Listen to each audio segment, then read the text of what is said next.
ng susi! Ang nakaraan sa tadhana. Uy! Kang gagalaw! Na-in-love ang mayamang si Johan sa lady guard na si Kathy. Pero may madilim pala itong nakaraan na tila humahadlang sa kanilang pag-iibigan. Hindi ko kaya sumugal. Diyan ka na mapagay! Alex! Pasuruhan kagaya niyan! Kontra pa ang matapobreng ina ni Johan. Dad! At isang nakagigimbal na revelasyon tungkol sa ama ni Johan ang nakatakda nilang matuklasan. Ano nga ba ang totoong nangyari noon kina Kathy at Ramon? Sundan natin ang part 2 ng ating kwento dito lang sa Tadhana. Anong ginawa mo doon sa estudyante kanina? Hindi ko gusto yung tono ng pananalita. Binastos mo? Tinakot mo? Pinagbibintangan mo ba ako? Ibang nagbibintang sa nagsasabi ng totoo. Napakasimple ng tanong, di ba? Bakit hindi mo masagot? Ano, nahiya ka? Nahiya ka malaman ng anak mo na demonyo ka? Johan, mabuti pa ilabas mo na dito yung babae. Dad, sandali. Naguguluhan po kasi ako. Paano kayo nakakilala ni Kathy? Yang lalaking yan. Yang daddy mo. Yang lalaking pinagmamalaki mo. Yan ang lalaking nagtangkang gumahasa sa akin noon.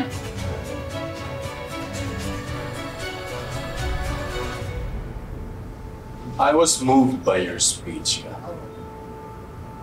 Napakatalino mong bata. Mukhang napakabait. At napakagandang lalaki.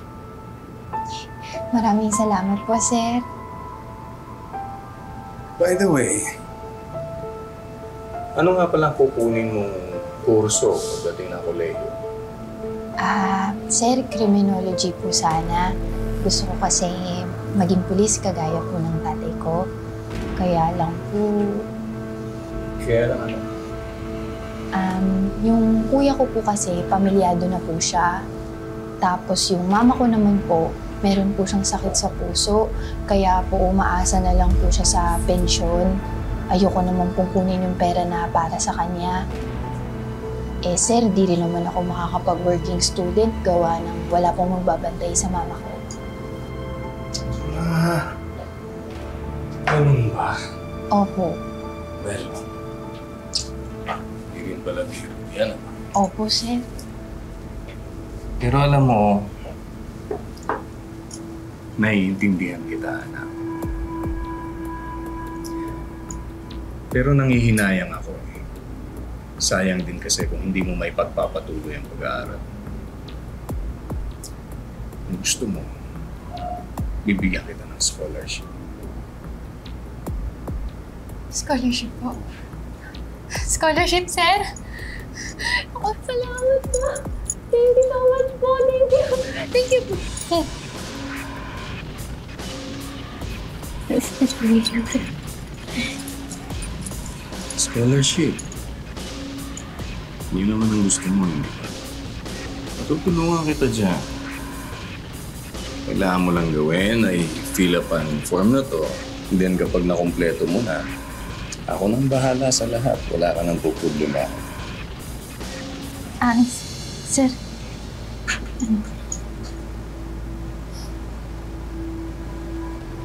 Gusto mo ng scholarship, hindi ba?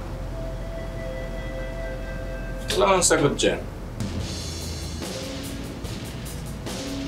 Once na na-fill upan mo na,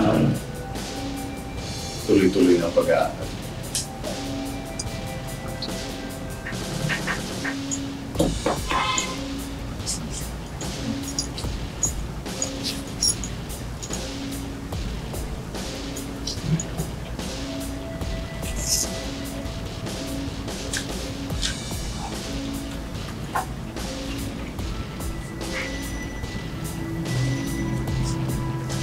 Yeah.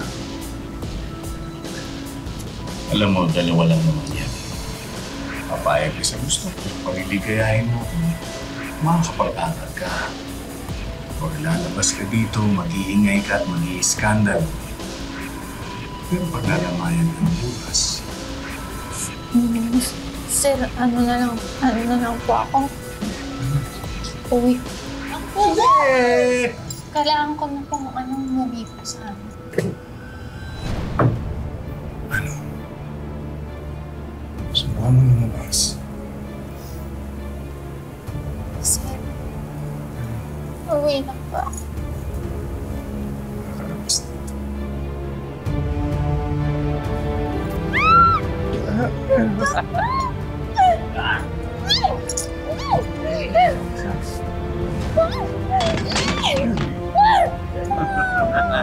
Tulong! Tulong!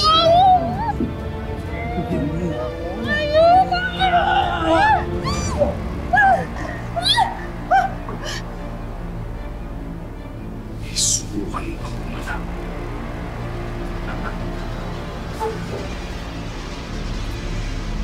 Sir, Bilis lang to.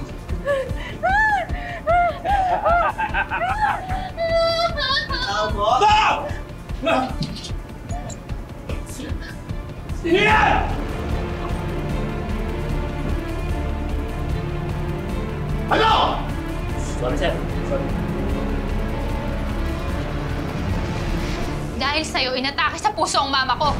Dapat sa'yo, mamatay ka na. Hindi totoo mga binibintang sa akin ng babaeng yan. Buti pa Johan, nilabas mo na yan. Pakaladkad mo yan sa security. Kung may dapat kalad ka rin dito, ikaw yon. Hindi ako. Masahol ka pa sa baboy? Anong ginawa mo dun sa estudyante kanina? Malamang biktima mo rin yun, no? Ramon, tandaan mo to. Hindi na ako ang Kathy na nakilala mo noon. Hindi na ako takot. At mas lalong hindi ako mananahimik. Alam mo kung bakit? Kasi wala nang mawawala sa akin. Sa'yo marami pa. Marami pa! Anong kaguluhan to? At bakit nandito tong babaeng to, ha? Ma, totoo ba? Yung mga accusation ni Cathy kay Daddy? Did he abuse her?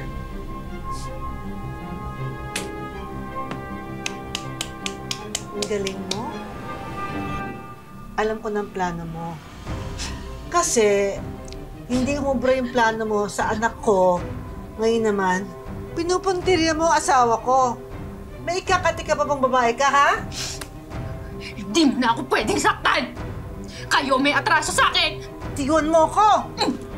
Ayan! Pero tandaan mo to. Hihiganti ako!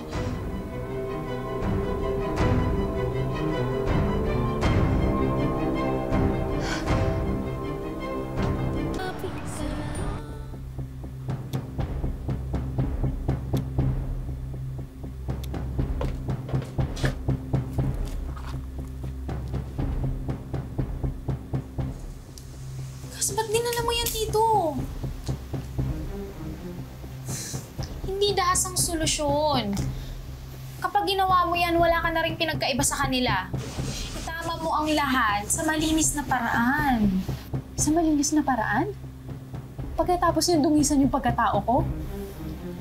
Trina, araw-araw, sinisisi ko yung sarili ko.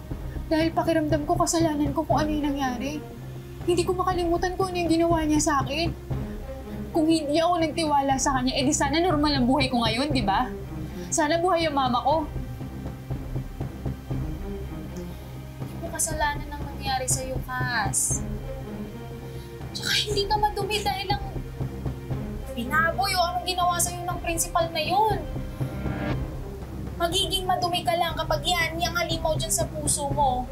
Mahayaan mo yung kontrolin ka. Kasi hindi ka mamamatay tao.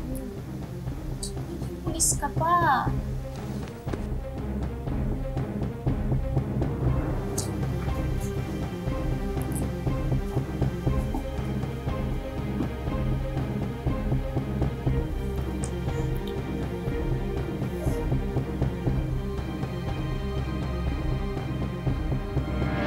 Basta gawin ninyo ang inuutos ko.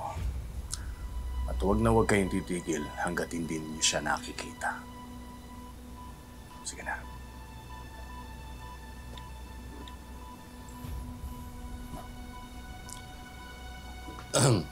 Kain na.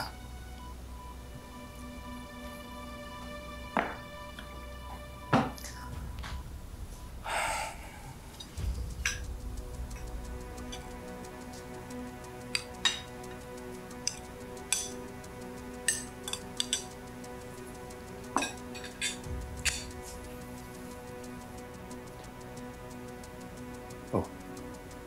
Huwag niyo sabihin sa akin, pinaniniwalaan niyo yung babaeng yun. Of course, hindi kami naniniwala. But we also want the truth from you. Ano ba talagang nangyari?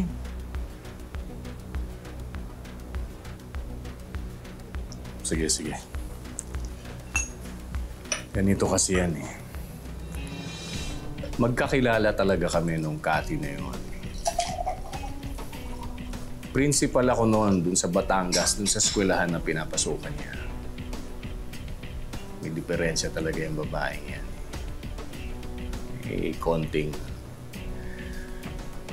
Napag-alaman ko, inabuso pala siya ng sarili niyang tiyuhin. At hindi lang yon, may malubhang sakit pa yung nanay niya. So ako naman, siyempre bilang principal, di ba tungkulin ko naman na gabayan yung mga guro, yung mga estudyante. So yun yung ginawa ko. Nag-offer ako sa kanya na tutulungan ko siya para makalimutan niya yung traumang nangyari sa kanya. Tutulungan ko siya para ipagpagamot. Kaso ang masaklap, yung palang ginagawa kong pagtulong sa kanya, minamasama niya. Nilalagyan niya ng mali siya. At hindi lang yan, nagkagusto pa siya sa akin. Diba? Totoo yan, ha? Baka naman ikaw ito nagsisinungaling. Maria, kailan ba ako nagsinungaling sa'yo? Diba? Hindi ko magagawa sa'yo yun at hindi ako papatol sa ganong klaseng babae. Magagawa ko bang sirain ang pamilya natin?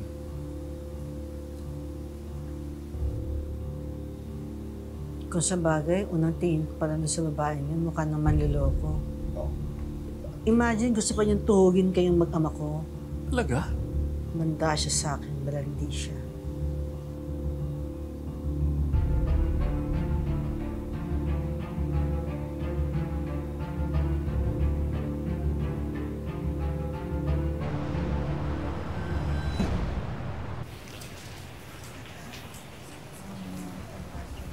Sir Ramon Reyes, naaresto ka namin sa salang attempted rape.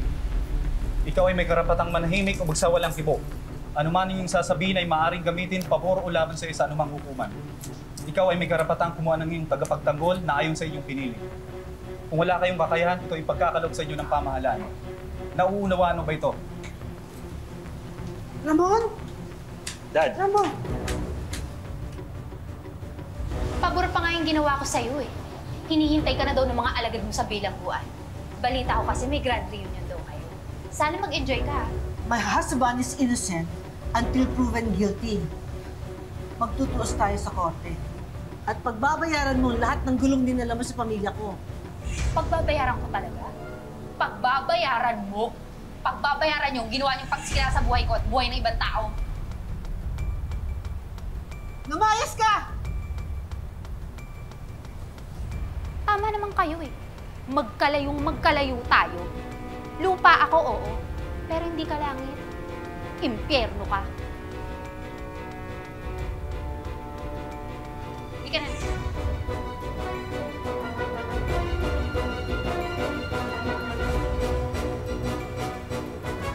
Nang arestuhin ng mga pulis ang ama ni Johan na si Ramon, tila unang hakbang na iyon tungkol sa hustisyang hanap ni Cathy. Pero pagdating sa husgado, makakabawi pa kaya ang kabilang kampo? Si Johan, magagawa ba niyang suportahan ang kanyang minamahal kung ang mismong ama niya ang nasasakdal?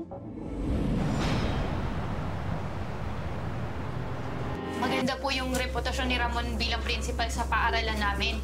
Kaya po, nung nagpakita siya sa akin ng kabutihan, pinaniwalaan ko po agad.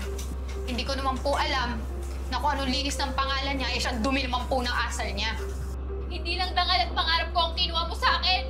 Pati ang mama ko ang kinuha mo. Namatay ang mama ko dahil sa'yo! Dahil sa'yo! Ikaw ang kumuha sa mama ko! Ang ginawa ko. Nagsasabi ako ng totoo! Nagsasabi pa ako ng totoo! Nagsasabi pa ako ng totoo! Ako po si Ramon Reyes. Principal po ako dun sa eskwelahan na pinapasukan ni Cathy. Wala naman kasi akong kamalay-malay na yung pagtulong na ginagawa ko kay Cathy ay may iba pala siyang interpretasyon. Minamasama na pala niya yun. Binibigyan niya ng mali siya. Sinabi ko na naman nung umpisa pa lang, hindi pa pwedeng maging kami. Unang-una, pamilyado ko. May asawa ko, may anak. At pangalawa, hindi ko naman siya gusto eh. Pero, Judge, siya tong nagpupumilit eh. So, di ba, tao lang naman ako. Anong magagawa ko, di ba? Siya yung mapilit, siya yung makulit. Kaya, wala. Ako ngayon yung nadidiin dito. Ako ngayon yung naiipit. Meron no akong testigo na magpapatunay sa lahat ng mga sinasabi ko.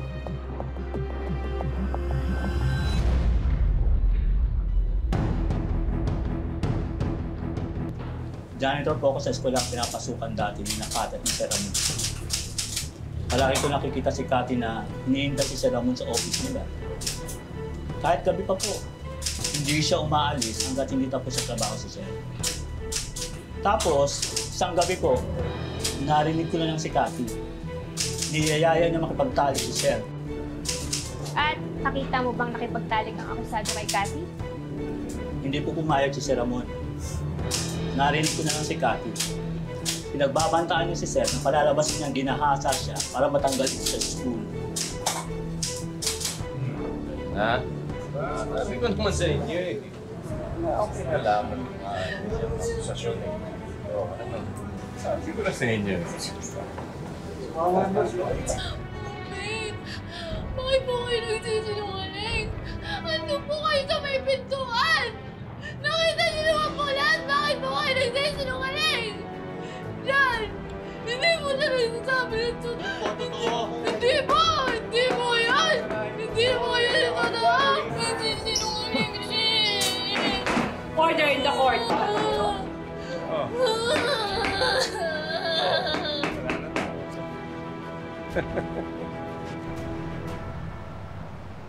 Lina, sigurado ako. Sigurado ako na si Ramon, binayaran niya yun para magsinungaling yung janitor. Ang gagawin nilang lahat, Kas, para lang maipanalo yung kaso.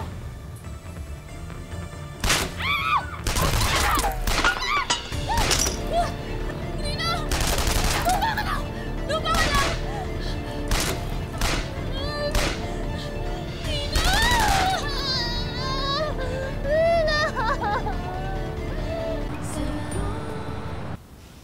Good. Very good.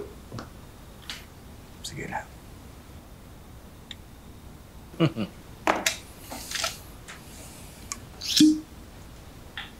Kailangan natin mag-usap, Ramon. Tungkol saan? Tungkol sa katotohanan. Aminin mo na kasi. Totoo yung binibintang sa'yo ni Cathy, di ba? Totoo na inabuso mo siya. Totoo na inabuso mo yung bata. Malinis ang konsensya ko, Maria. Ano ka ba? Ha? Kaya pala binayaran yung janitor para magsinungaling. Nakita ko yung janitor. Inabutan ng pera ng tauhan mo. Pagkatapos ng hearing, kinausap ko siya. Pinaamin. At umamin siya sa akin ng totoo. All this time, ginawa ko ang lahat para maitaas ang dangal natin. Ang reputasyon natin, ang pangalan natin! Tapos ikaw lang pala magpapabagsak sa atin sa lupa. Hindi ko kayang masira ang reputasyon natin, Ramon. Hindi ko kaya!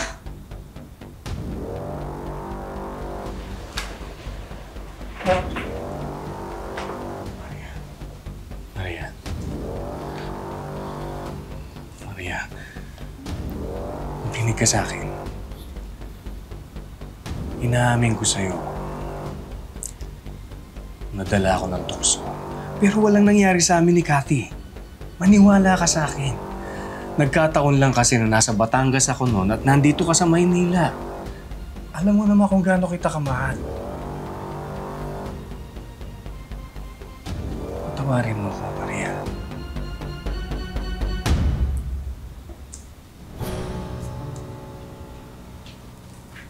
Ang taas-taas ng tingin ko sa'yo, Dad. Ang sabi ko noon sa sarili ko, gusto kong maging katulad mo. Mabuting tao, mabuting asawa, mabuting ama. Paano mo nagawa to? Hindi mo ba naisip na may sisirain kang buhay? Na kami ng pamilya mo ay sisirain mo rin?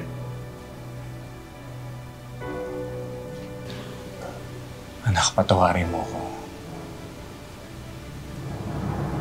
Patawarin ninyo ako. Humihingi ako na isa pang pagkakataon sa inyo para maituwid ko ang lahat. Isa lang ang paraan para maituwid niyo po ang inyong pagkakamali. Dad, confess.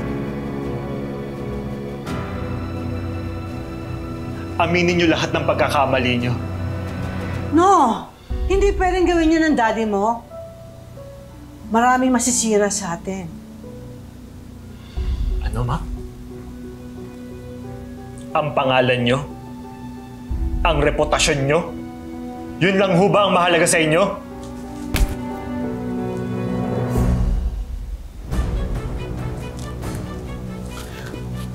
Kung hindi niyo po kayang aminin ang pagkakamali niyo, ako mismo ang magsasabi nito.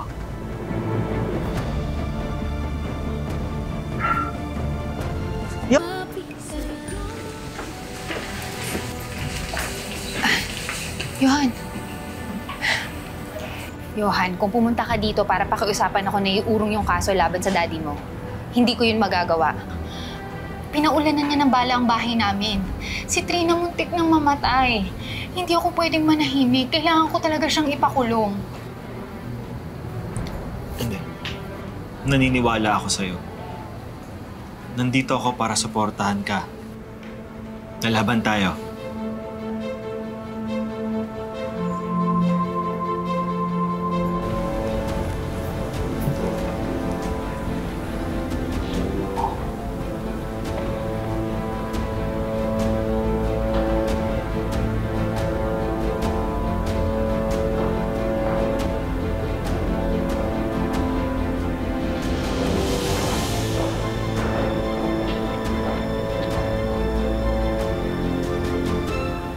Bata pa ako.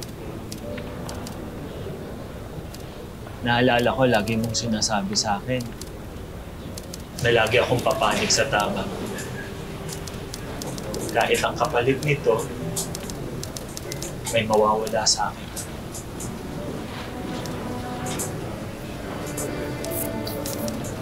Alam ko, pagkatapos nito,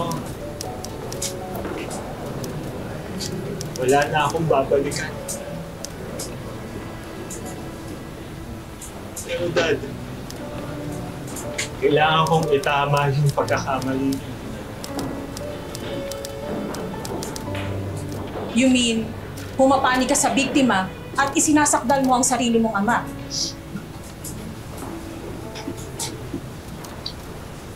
Pumapanik po ako sa tama.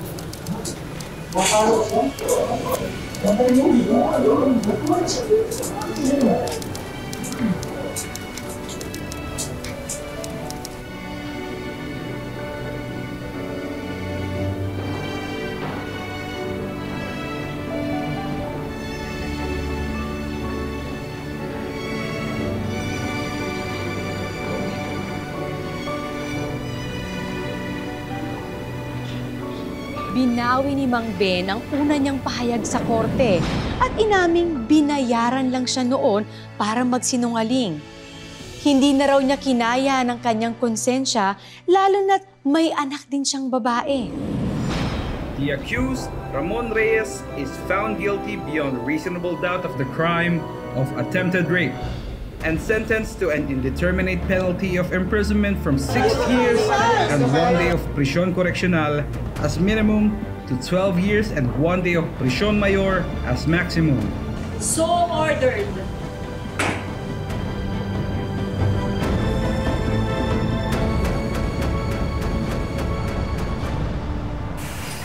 Johan, sorry ha.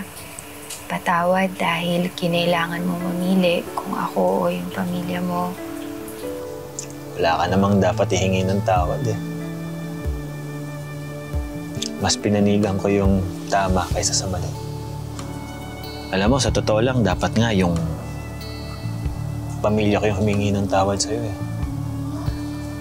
Simula pa lang, dapat ginawa na namin yun sa'yo. Kathy, mahal kita.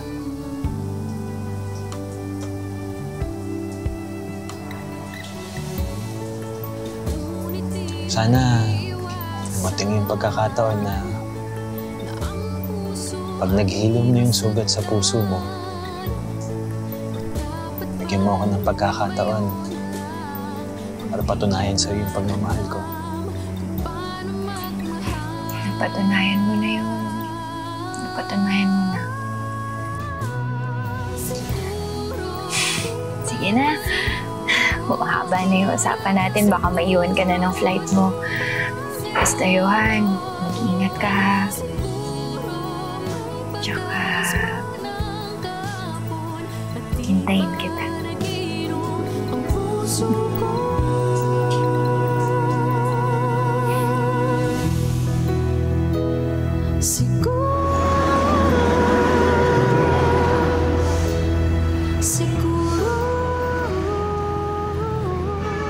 Kung may isang bagay akong natutuhan sa pagsubok na hinarap ko, yun siguro yung hindi tayong nakaraan natin. Tayo ang taong pinili nating maging. Pagkatapos kong manalo sa kaso, pinagpatuloy ko ang pangarap kong maging pulis. At sa wakas, eto na ako, PO1 Kathy Baliega, tagapagtanggol ng kababaihan, tagapagtanggol ng bayan.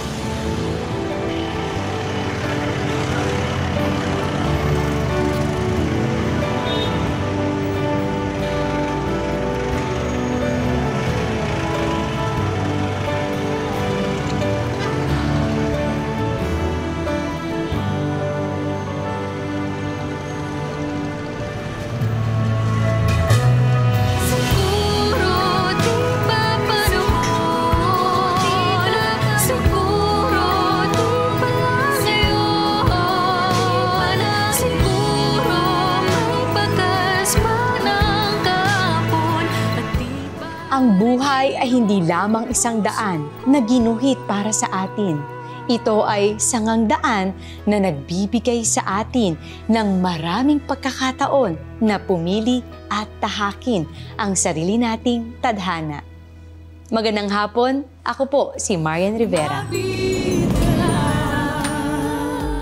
Maraming salamat sa panonood mga kapuso. Kung nagustuhan mo ang video na ito, mag-subscribe na sa official YouTube channel ng GMA Public Affairs. Huwag niyong kalimutang pindutin ang bell button.